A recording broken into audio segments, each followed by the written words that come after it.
Assalamualaikum kawan-kawan pecinta cerita seram di channel Kawan Horor. Apa kabar kalian semua? Semoga sehat selalu dan banyak rezeki. Malam ini Kang Sarman akan membawakan sebuah kisah horor yang berjudul asli Gudang Tua di Cianjur dari akun Twitternya @bristory. Mungkin penghuni lama ingin berkenalan, menunjukkan eksistensi kepada kita yang baru datang. Tapi seringkali caranya sangat menguji nyali. Indra ingin berbagi pengalaman seram ketika bekerja di pergudangan tua di Cianjur.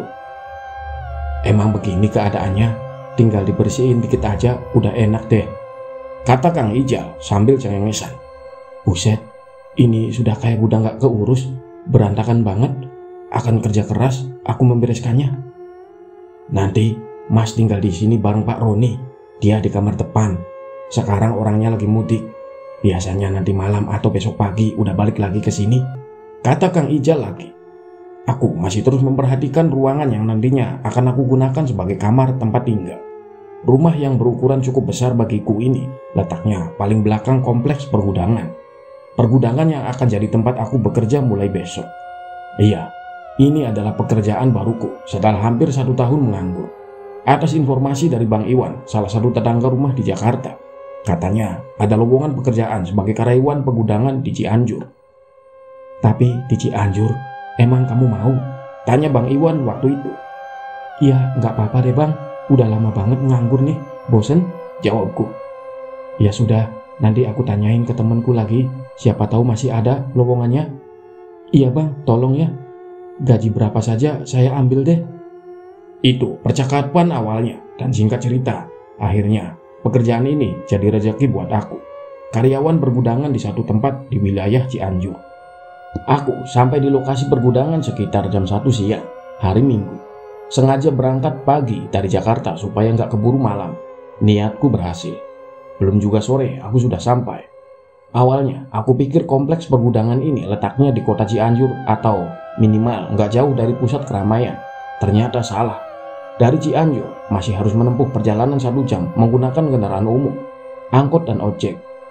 Letaknya agak jauh ke arah selatan dari Cianjur. Agak lama aku duduk di satu warung yang terletak nggak jauh dari gerbang masuk pergudangan, menunggu Kang Ijal. Siapa Kang Ijal? Kang Ijal ini salah satu karyawan pergudangan juga yang tinggalnya nggak jauh dari sini. Jadi untuk bekerja, dia bisa pulang pergi dari rumah setiap hari. Sementara aku harus tinggal di mes yang disediakan oleh perusahaan. Jadi perusahaan ini adalah perusahaan distributor beras yang wilayah operasionalnya di Jawa Barat. Salah satu gudang besarnya ya di Cianjur ini. Jadi dulunya ini pabrik pakaian, tapi sudah dari dulu banget tutup karena krismon, ucap sang pemilik warung ketika berbincang denganku. Oh gitu, terus dibeli sama perusahaan ini udah lama Pak? Tanyaku mulai tertarik. Pabrik ini sempat kosong bertahun-tahun, sampai akhirnya dibeli perusahaan beras ini. Kayaknya di dalam masih banyak mesin-mesin bekas perusahaan yang dulu deh. Terbengkalai, rusak. Lanjut bapak si pemilik warung. Oh, jadi sempat kosong lama dan terbengkalai. Aku jadi penasaran ingin cepat-cepat lihat di dalamnya. Semoga masnya kuat tinggal di mes itu. Kata bapak pemilik warung lagi. Emangnya kenapa Pak? Tanya aku penasaran. Nggak apa-apa, jalanin saja dulu, jawabnya pendek. Ah elah, bapak warung ini bikin aku penasaran saja, membuat aku jadi berpikir kemana-mana tentang semoga kuat dalam ucapannya tadi. Cukup lama aku ngopi dan merokok di warung itu, sampai kira-kira 1 jam kemudian ada seseorang yang datang menggunakan motor, parkir persis di depan warung. Mas Indra ya? Ucap orang itu setelah turun dari motornya. Iya, Kang Ijal ya? Benar, ternyata itu adalah Kang Ijal yang sudah aku tunggu sejak tadi. Setelahnya kami berkenalan, sebentar berbincang masih di warung itu sampai memutuskan untuk masuk ke pergudangan. Seperti yang aku ceritakan di awal tadi, Kang Ijal mengenalkan wilayah luas yang isinya ada 2 gudang besar dan 1 gudang kecil ini. Dan berakhir di ujung paling belakang, letak di mana ada 2 bangunan berbentuk rumah. Yang satu berukuran cukup besar, dan yang satu lagi nggak terlalu besar. Bangunan rumah yang gak terlalu besar inilah yang jadi mes tempat tinggal aku nantinya. Saya pulang dulu ya, sampai ketemu lagi besok. Sekitar jam 4:30, Kang Ijal pamit pulang setelah selesai membantuku membereskan ruangan tempatku tinggal. Kirain mau nemenin saya nginep di sini malam ini.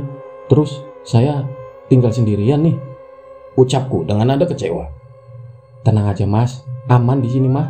Di depan kan jalan besar. Aman sih aman, tapi kan tinggal sendirian di tempat luas seperti ini sedikit banyak cukup menggetarkan nyali. Nanti malam juga ada Pak Roni datang. Lagi-lagi Kang Ijal cengengesan. Iya kalau datang nanti malam. Kalau besok pagi gimana? Jawabku. Ya nggak apa-apa Mas. Karyawan sebelumnya sebelum Mas Indra juga sama saja kok. Sering sendirian juga di sini. Namanya Pak Okta. Kayaknya dia bakalan datang ke sini lagi deh. Ngambil barang-barang punya dia. Oh iya, aku kerja di sini untuk menggantikan karyawan sebelumnya yang baru seminggu yang lalu mengundurkan diri. Beberapa barang miliknya pun masih ada yang tertinggal di rumah ini. Karyawan lama itu yang sebelumnya tinggal di sini menjaga tempat ini. Jadi di sini memang gak ada satpam atau petugas keamanan. Kang Ijal bilang karena di dalamnya isinya gak banyak, hanya beberapa ton beras yang menunggu untuk didistribusikan. Sisanya hanya layaknya gudang tak terpakai yang isinya mesin-mesin rusak bekas pabrik. Selain masih banyak barang yang gak berguna lainnya. Ya sudah, sore itu Kang Ijal pamit pulang. Sebelumnya dia mengingatkan kalau nanti malam aku jangan lupa untuk mengunci gerbang depan. Malam pun tiba. Setelah selesai mandi, membereskan barang-barang, aku duduk di depan TV, menikmati segelas kopi menemani melepas lelah. Tapi sendiriku gak lama, karena tiba-tiba ada orang yang mengetuk pintu. Siapa malam-malam datang? Kang Ijal kah? Aku langsung berjalan menuju pintu dan membukanya. Assalamualaikum, saya Okta, mau ngambil barang-barang saya Mas, ucap lelaki yang sudah berdiri di depan pintu sambil tersenyum. Waalaikumsalam, silakan masuk Mas. Ternyata Mas Okta yang tadi diceritakan oleh Kang Ijal. Aku lalu mempersilahkan dia untuk masuk. Setelahnya kami berbincang di ruang tengah. Mas Okta ini kemudian banyak menceritakan semua hal tentang pergudangan ini. Pengalamannya ketika masih bekerja di sini, termasuk alasan klise dia kenapa mengundurkan diri. Aku mendengarkan dengan seksama. Pokoknya gak usah penasaran. Kalau dengar apa-apa atau lihat ada yang aneh, gak usah disamperin, cuekin saja, gak usah dipeduliin. Begitu kata Mas Okta sebelum dia akhirnya berpamitan pergi dan aku antar ke gerbang. Jadi sebelumnya aku sempat bertanya ke beliau, sebenarnya kalau malam tempat ini aman atau tidak?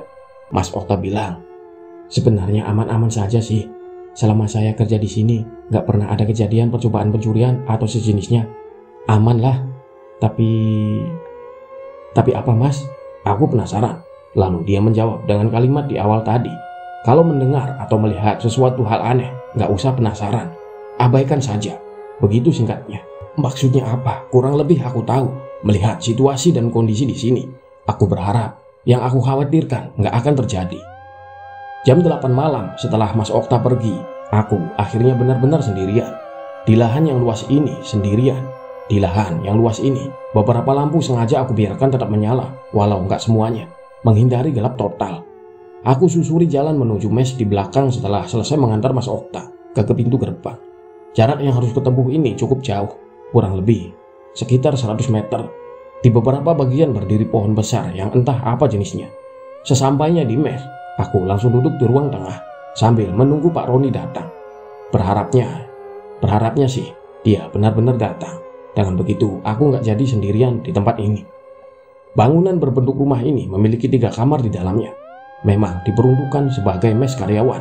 Kamar depan ditempati oleh Pak Roni yang orangnya belum aku kenal dan temui.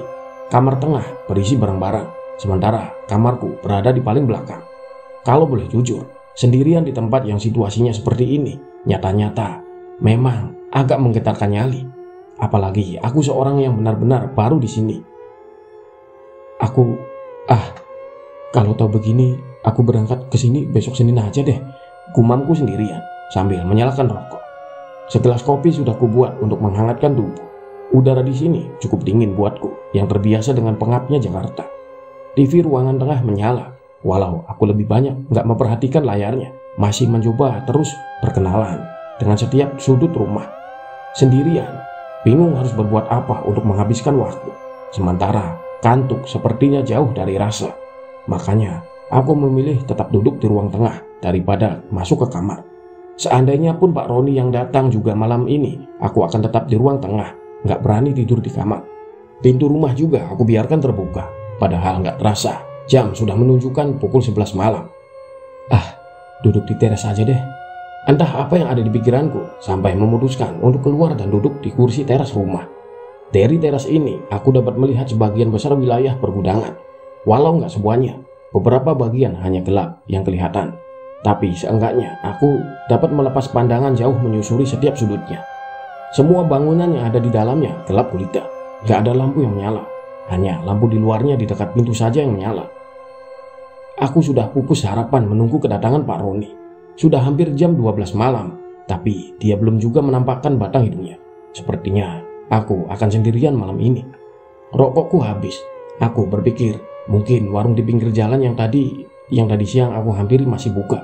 Maka aku memutuskan untuk pergi keluar ke warung itu. Berjalan kaki lagi aku menuju pintu gerbang utama yang jaraknya lumayan jauh.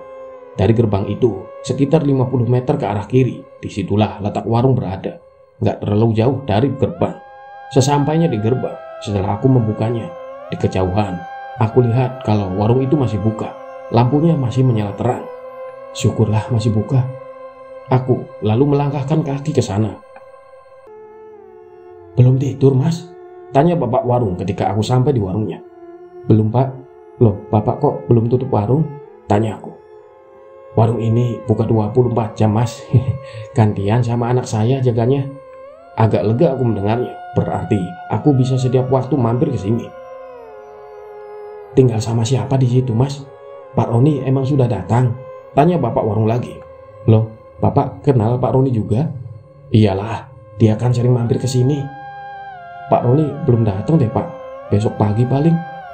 "Iya, biasanya juga dia datang Senin pagi, jarang banget datang Minggu malam." Setelahnya, sebentar aku berbincang dengan bapak pemilik warung ini, sampai sudah hampir jam 1 akhirnya aku mulai mengantuk.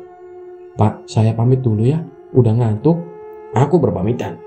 "Nanti kalau masih belum bisa tidur juga, kesini lagi aja." Ucap bapak warung. Aku mengiyakan, lalu melangkahkan pergi kembali menuju mes. Seiring aku berjalan, udara dingin terasa semakin menusuk. Seenggaknya buat aku. Jalan besar di depan pergudangan ini sangat sepi. Jarang sekali ada kendaraan yang melintas. Lampu penerangan jalan juga minim, jadinya terbilang gelap. Aku langsung mengunci gerbang setelah sampai dan masuk ke dalam. Gedung pertama yang aku lewati adalah bangunan yang paling besar. Bangunan satu-satunya yang digunakan untuk menampung beras. Dalamnya kelihatan gelap. Hanya lampu depannya saja yang menyala. Aku lanjut berjalan, nggak terlalu cepat melangkah. Bangunan berikutnya adalah bangunan yang berukuran lebih kecil dari yang pertama, tapi masih cukup besar. Menurut Kang Ijal, bangunan ini nggak dipergunakan. Isinya hanya mesin-mesin rusak peninggalan perusahaan yang lama yang sudah bangkrut. Perusahaan yang menempati wilayah ini sebelumnya. Tapi ada yang aneh. Dari sela-sela jendela, aku melihat kalau isi dalam bangunan lampunya banyak yang menyala. Nggak terang benderang, tapi cahayanya sangat cukup untuk ada aktivitas di dalam. Bingung, aku lalu menghentikan langkah karena sebelumnya lampu dalam keadaan mati semua. Dan yang semakin membuat aku kebingungan, aku mendengar ada suara-suara mesin yang sedang bekerja. Suara mesin yang sedang melakukan produksi. "Kok ada suara mesin?" pikirku. Penasaran, aku lalu mendekat ke salah satu jendela untuk mencari tahu ada apakah sebenarnya. Benar, ada pemandangan yang sangat aneh di dalam. Beberapa mesin kelihatan bekerja, seperti layaknya pabrik yang sedang beroperasi. Dengan lampu yang penerangannya menerangi setiap sudut bangunan. Ada apa ini? Kok semua mesin menyala? Tapi walaupun kelihatan sedang ada proses produksi, aku sama sekali nggak melihat ada satu orang pun di sana. Aku terus memperhatikan, melayangkan pandangan ke setiap sudut isi bangunan, melihat setiap pergerakan roda mesin yang berputar normal. Sama sekali nggak ada indikasi kerusakan. Hanya sebentar, mungkin cuma 1 atau 2 menit. Kemudian semuanya seketika berhenti. Lampu tiba-tiba mati, berbarengan dengan deru mesin yang juga berhenti. Suasana langsung kembali gelap total dan sepi. Sekejap aku terkesima, kemudian perlahan berjalan mundur menjauh dari jendela. Aneh, sangat aneh. Entah kenapa setelah itu ada beberapa saat aku malah diam berdiri tanpa pergerakan, seperti terkesiap dengan peristiwa yang baru saja aku lihat. Saat inilah aku mulai mencium sesuatu. Indera penciuman menangkap satu bau yang awalnya samar, tapi lama-kelamaan menguat. Bau yang sangat khas, seperti bau kentang rebus. Iya, kentang rebus. bau ini timbul tenggelam. Ada saatnya samar dan menghilang, ada saatnya sangat menyengat.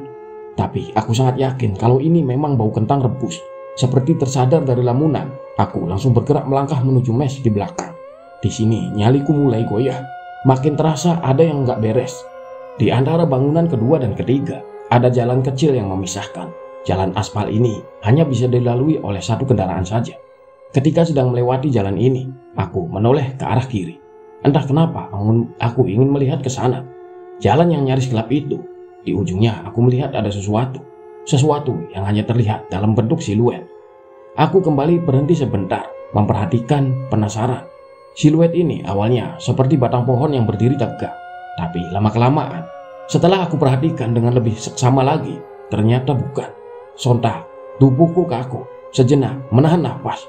Karena jaraknya nggak terlalu jauh, nggak memakan waktu lama, akhirnya aku dapat memastikan bentuk siluet itu. Akhirnya, aku dapat melihat bentuknya dengan jelas. Di ujung jalan itu, berdiri sosok pocong. Walau masih berbentuk siluet, namun sangat jelas. Aku terpaku sebentar, nggak bisa bergerak, terkesima dan ketakutan. Awalnya, siluet pocong ini hanya diam seperti sedang memperhatikan. Tapi, beberapa detik berikutnya, sosok seram itu terlihat bergerak mendekat ke arahku. Melihat pergerakan itu, aku langsung berlari. Bukan menuju mes, tapi menuju pintu gerbang depan. Aku memutuskan untuk lari keluar menuju warung bapak tadi. Akhirnya, sisa malam aku habiskan di warung itu. Nggak berani masuk lagi ke dalam pergudangan. Selesai teror pertama di pergudangan tua ini. Dimulailah aku bekerja normal. Pak Roni memang akhirnya datang pada Senin pagi. Ternyata di pergudangan ini ada 5 orang karyawan termasuk aku, Pak Roni, dan Kang Ijal. Dan 2 lagi adalah Nurman dan Setia. Yang sama seperti Kang Ijal, mereka nggak menginap di mes, tetapi pulang pergi karena memang rumahnya masih di sekitaran Cianjur juga. Pekerjaanku selain menjaga gudang juga mengkoordinasi serta mengawasi keluar masuk barang. Semua aku catat untuk nantinya dibuat laporan. Kurang lebihnya seperti itu. Rekan kerja yang lain hanya membantu dan baik hati orangnya, termasuk Pak Roni yang bisa dibilang sebagai kepala di pergudangan ini. Hari-hari berikutnya berjalan normal, walaupun belum bisa melupakan peristiwa yang aku alami pada waktu malam pertama tinggal di sini. Malam-malam berikutnya setelah malam pertama yang mengerikan itu, ternyata masih ada beberapa peristiwa ganjil yang aku rasakan. Tapi karena sudah ada Pak Roni dan dia selalu bilang, udah cuekin saja. Ketika aku bilang kalau ada keanehan dan aku berusaha untuk mengabaikan, tapi tetap saja banyak kekhawatiran dari keganjilan yang terjadi. Aku ingat hari Selasa lalu ada kejadian yang cukup seram ketika sedang sendirian di mes. Siang hari waktu jam istirahat, rekan kerja lain sedang makan siang di luar, sementara aku memutuskan untuk beristirahat di mes. Aku berbaring di atas tempat tidur untuk sejenak meluruskan otot. Saat inilah aku mulai merasa nyaman dan kemudian kantuk datang. Tapi berusaha untuk nggak ketiduran. Saat inilah tiba-tiba aku merasa ada seseorang di ruang tengah.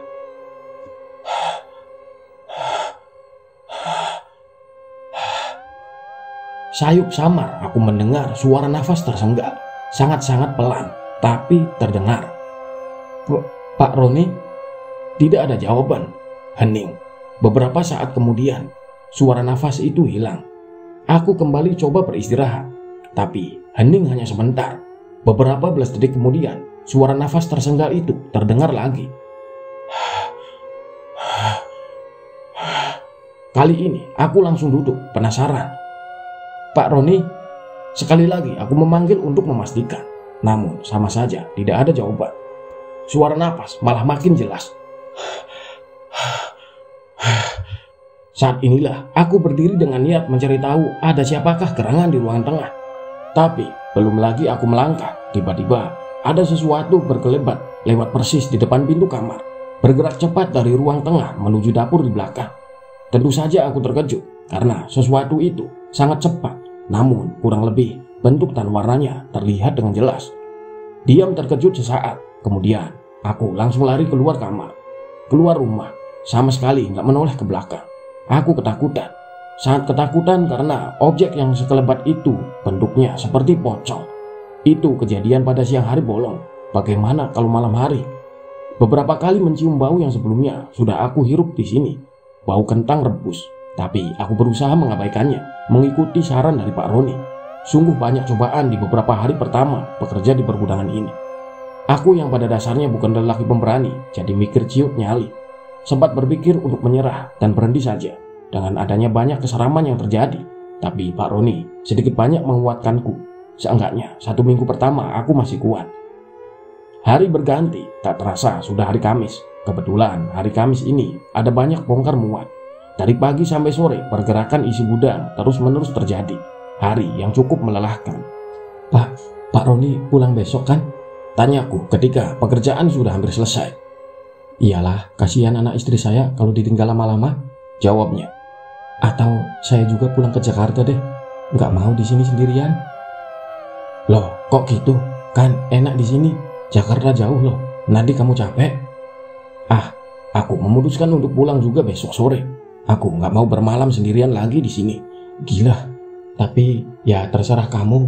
Saya sih nggak apa-apa kalau kamu mau pulang. Pak Roni mengizinkan. Makasih ya Pak, seminggu sekali saya pulang ya Pak. Oh iya. Setelah itu aku pamit untuk kembali ke mes lebih dulu. Sudah hampir jam 5. Aku lelah ingin cepat-cepat mandi dan beristirahat. Tapi mungkin karena sudah terlalu lelah, sesampainya di mes, aku malah langsung ketiduran di kamar. Nggak sempat mandi. Aku terjaga, belum tahu sudah jam berapa. Kamar dalam keadaan gelap. Aku mengucek-ucek mata sebentar lalu menoleh ke arah pintu. Dari sela lubang angin kelihatan kalau ruang tengah lampunya menyala terang. Selain terang, di ruang tengah juga aku mendengar ada suara Pak Roni sedang berbincang entah dengan siapa.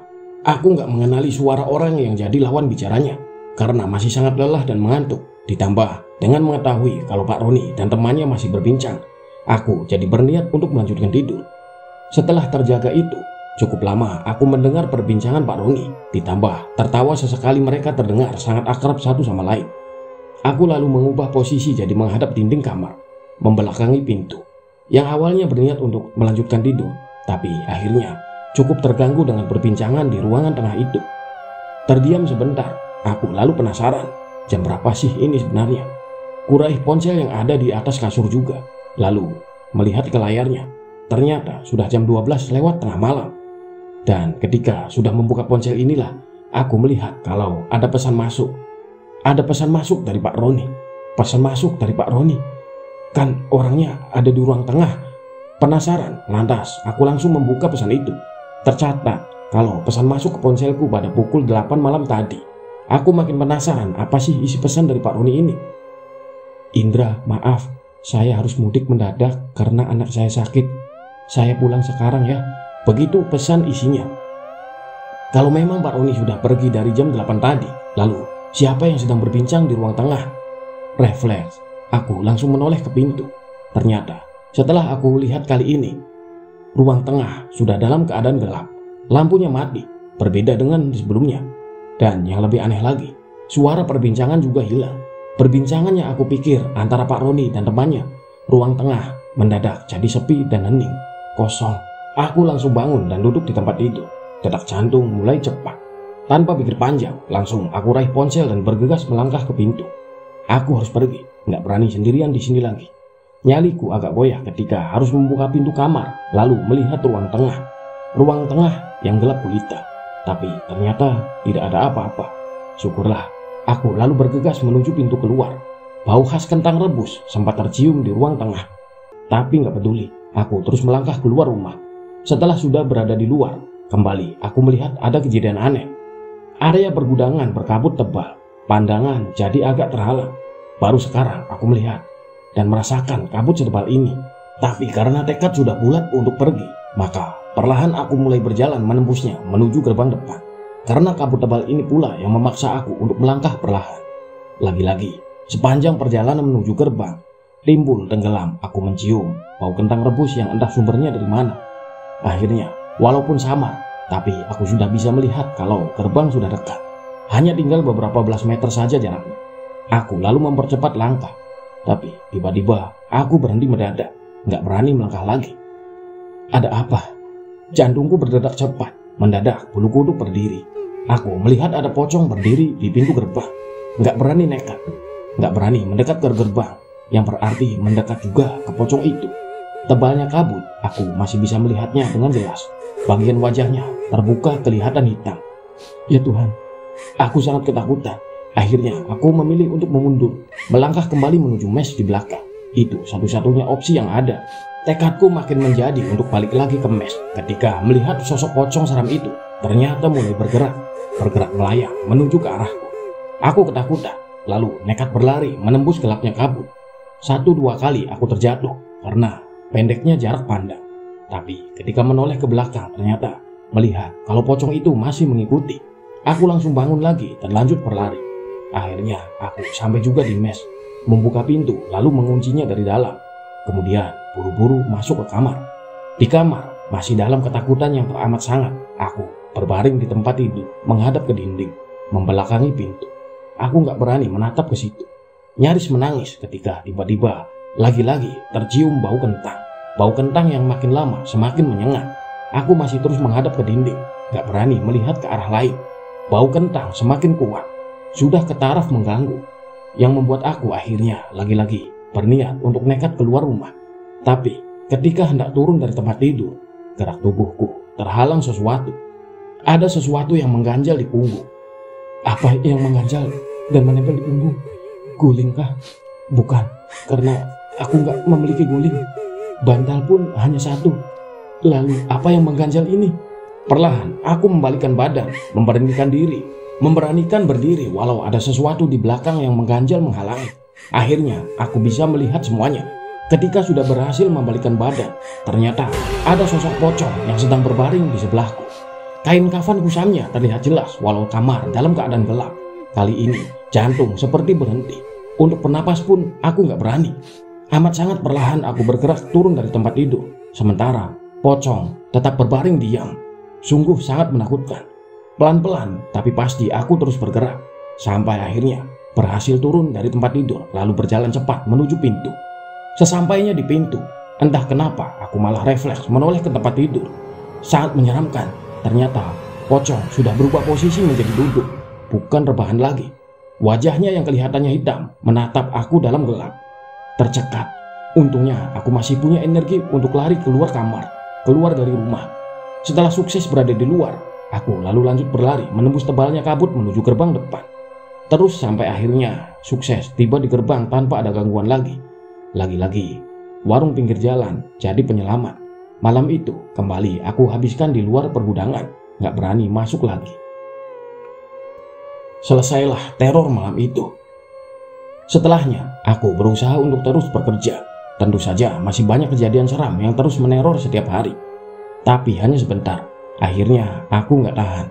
Hanya kuat 1 bulan aku bekerja. Setelahnya, aku mengajukan pengunduran diri lalu pulang ke Jakarta. Ya, selesai teman-teman. Dari cerita ini semoga kita dapat mengambil pelajarannya, ambil baiknya dan buang buruknya. Kang Carman mohon maaf apabila ada salah kata dan pengucapan saat membawakan cerita ini ya teman-teman. Dan semoga kita semua selalu diberi kesehatan dan perlindungan oleh Allah Subhanahu wa taala. Amin. Akhir kata, wassalamualaikum warahmatullahi wabarakatuh. Salam kawan horor.